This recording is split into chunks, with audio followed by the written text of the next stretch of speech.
يا أهلا بيكو. خلونا نسافر سوا بالزمن لورا، لورا قوي، لآلاف السنين، عشان نعيش حكاية من أعظم حكايات التاريخ.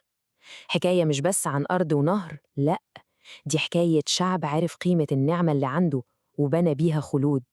دي حكاية مصر القديمة. الحكاية كلها بتبدأ من هنا.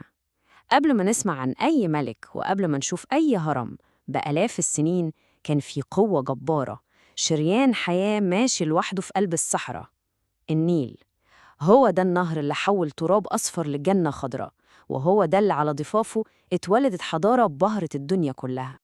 يبقى أول فصل في حكايتنا دي هو البطل الحقيقي بتاعها، النيل. وعشان نفهم مصر بجد لازم نفهم الأول حكاية النهر ده. النيل بالنسبة للمصري القديم ده ما كانش شوية مية وخلاص، لا لا لا، ده كان الإله والأب. ده كان حرفياً شريان الحياة اللي اتولد على كتافه حضارة محدش شاف زيها. شوفوا بقى، جدودنا الأوائل كانت حياتهم كلها، كل تفصيلة فيها مربوطة بالنيل ده. في الأول خالص كانوا عايشين على الصيد، يلقطوا ثمرة من هنا، يصطادوا حاجة من هنا، لكنهم كانوا ناس لماحة، عينيهم على النهر، بيراقبوه ليل نهار، لحد ما فهموا سره، سر الفيضان. ولما عرف إزاي يرمي البذرة في الأرض وتطلع زرع، هنا كل حاجة اتغيرت تماماً. دي كانت الخطوة، النقلة الكبيرة قوي، اللي حوله من إنسان بيتنقل من مكان لمكان لإنسان له بيت وأرض، استقر وبنى بيته الصغير من الطين جنب أرضه اللي هي أكل عيشه. المصريين القدام ما كانوش بيبصوا للنيل على إنه نهر، لا، دول بصوا للسما وشافوا فيه إله.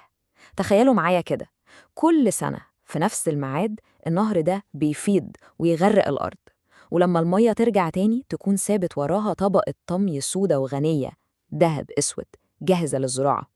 المنظر ده في عينيهم ده مش مجرد ظاهرة طبيعية أبداً، دي كانت هدية من السماء، دي هبة النيل، عطية إلهية بتيجي كل سنة توعدهم بالخير، بالحياة، بالرخاء. طيب، الناس استقرت وزرعت وبنت بيوت، طبيعي بقى إن الحكاية توسع منهم.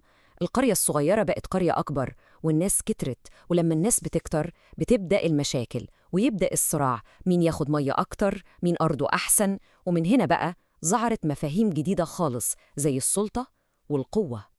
القرى دي كبرت قوي لحد ما بقت زي محافظات كده أو أقاليم، والأقاليم دي كانت محتاجة حد كبير، حد قوي ينظم أمورها، ينظم موضوع المية ويفضي الخناقات اللي بينهم.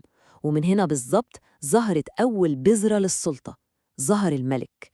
كل زعيم إقليم قوي كان شايف نفسه هو اللي يستاهل يحكم، فكان بيحاول يسيطر على اللي جنبه، واللي بيكسب في الخناقة دي هو اللي بيتسمى الملك. بعد صراعات كتير الدنيا رست في الآخر على مملكتين كبار قسموا مصر نصين. في الجنوب في قلب الصعيد قامت مملكة قوية اسمها مملكة مصر العليا، أهلها محاربين وصنايعية شطار، وملكهم كان بيلبس التاج الأبيض. أما في الشمال بقى، في الدلتا الخضراء والواسعة، قامت مملكة مصر السفلى، أهلها كانوا تجار وزريعة، وملكهم كان بيلبس التاج الأحمر. يعني بقى عندنا مملكتين، كل واحدة ليها طابعها الخاص وليها ملكها وتاجها. لكن العجيب إنه بالرغم من الصراع ده المملكتين كانوا في حالة إبداع رهيبة. يعني إيديهم كانت بتتكلم، بتصنع أدوات نحاس دقيقة جدا، فخار عليه رسومات تحكي حكايات، وحلي من العاج في منتهى الجمال. بس الأهم من كل الصنايع دي إن عقلهم كان شغال في حتة تانية خالص، في فكرة الخلود. بدأوا يهتموا جدا بطقوس الدفن بتاعتهم، وده معناه إن فكرة طب وإيه اللي بعد الموت كانت بتشغلهم قوي. حتى فنهم ورسوماتهم كانت بتعبر عن ده، زي تماثيل الإله مين اللي كان رمز الخصوبة والحياة المستمرة. ومن قلب الصراع ده، ومن الجنود تحديداً، هيطلع البطل اللي هيغير شكل التاريخ كله، مش تاريخ مصر بس، تاريخ الدنيا. ملك اسمه مينا، كان عنده حلم واحد بس، إنه يخلي الأرضين دول أرض واحدة، والتاجين دول تاج واحد. مينا ده بقى ما كانش ملك بتاع حرب وخلاص، لأ، ده كان راجل عنده رؤية، شايف لقدام. طلع بجيشه من الجنوب للشمال في حملة تاريخية. المعركة الكبيرة الحاسمة كانت عند بداية الدلتا، وهناك انتصر. بس العبقرية الحقيقية بتاعته ما كانتش في الحرب، كانت في اللي عمله بعد الحرب. جاب التاج الأبيض بتاع أهله في الجنوب، وجاب التاج الأحمر بتاع الشمال، وراح حاططهم في بعض وعمل التاج المزدوج لأول مرة في التاريخ. كأنه بيقول للكل خلاص، مفيش شمال وجنوب، في مصر واحدة. وطبعا عشان الوحدة دي تعيش كان لازم لها قلب جديد، عاصمة جديدة تجمع البلد كلها. وفعلا بنى عاصمة جديدة سماها منفر، يعني الجدار الأبيض أو الميناء الجميل اللي احنا النهاردة بنقول عليها منف. واختيار المكان نفسه عبقرية لوحده، حطها بالظبط عند النقطة اللي الصعيد بيقابل فيها الدلتا عشان تبقى هي قلب مصر اللي بيضخ الدم للشمال والجنوب. منف دي يا جماعة دي مش مجرد مدينة، دي أول عاصمة لدولة موحدة في تاريخ البشرية كله، ومن هنا بدأت حكاية الدولة والحكم المركزي القوي. بس توحيد مصر على إيد الملك مينا ده كان يدوب أول سطر في كتاب المجد. دي كانت البداية، بداية عصر من أعظم عصور مصر على الإطلاق، عصر القوة اللي ملهاش حدود، عصر البناء اللي بيعيش للأبد، عصر الدولة القديمة، عصر بناء الأهرامات.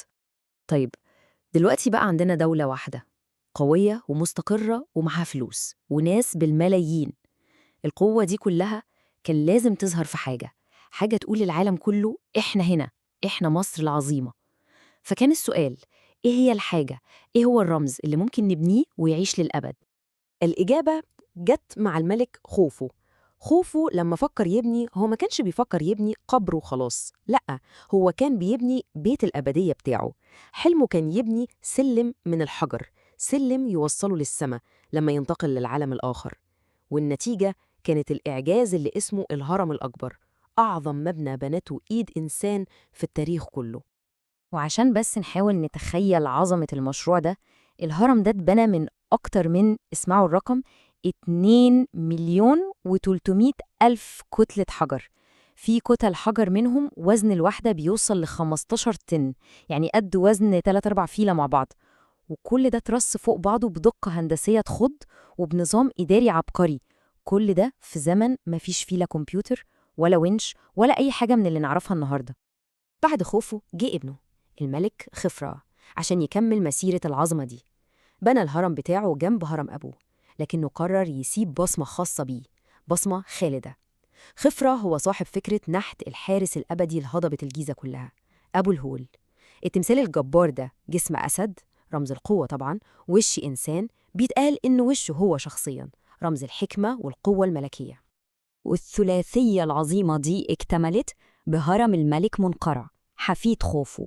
هرمه أي نعم أصغر منهم في الحجم، لكنه كان بيوصل رسالة تانية خالص، رسالة بتقول إن العظمة مش بس بالحجم الضخم، لأ، دي كمان في الجمال والإتقان والتفاصيل. تخيلوا إنه غلف الجزء اللي تحت من هرمه كله بالجرانيت الوردي اللي جابه مخصوص من محاجر أسوان في أقصى الجنوب، وده كان دليل على الغنى الشديد والدقة الفنية اللي ملهاش مثيل. وهنا بقى اسمحوا لي أقف لحظة عشان نصلح معلومة غلط كلنا تقريباً كبرنا عليها. اللي بنوا الإعجاز ده كله ما كانوش عبيد بيتضربوا بالكرباج، لأ وألف لأ.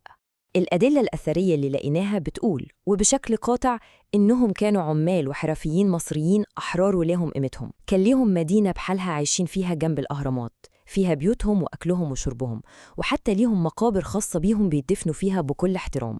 كانوا بيقبضوا مرتباتهم، أكل وشرب ورعاية صحية كمان. بناء الأهرامات ده كان مشروع قومي، مشروع كل مصري كان مؤمن بيه، وكان دليل على إيمان شعب بحاله، بوحدته وبقدرته إنه يعمل المستحيل. في الآخر لازم نعرف إن الأهرامات دي هي أكبر بكتير من مجرد مقابر للملوك. المصري القديم لما كان بيبنيها ما كانش بيرصوا حجارة فوق بعض عشان يدفن فيها ملك، هو كان بيبني فكرة خالدة، فكرة بتقول إن الإنسان لما يؤمن بنفسه ويشغل عقله ويشتغل بإيد واحدة مع أخواته يقدر يقف في وش الزمن نفسه ويصنع حاجة تعيش للأبد، يصنع الخلود. وهي دي الرسالة العظيمة اللي لسه واقفة شامخة وبتحكيها للعالم كله لحد النهاردة.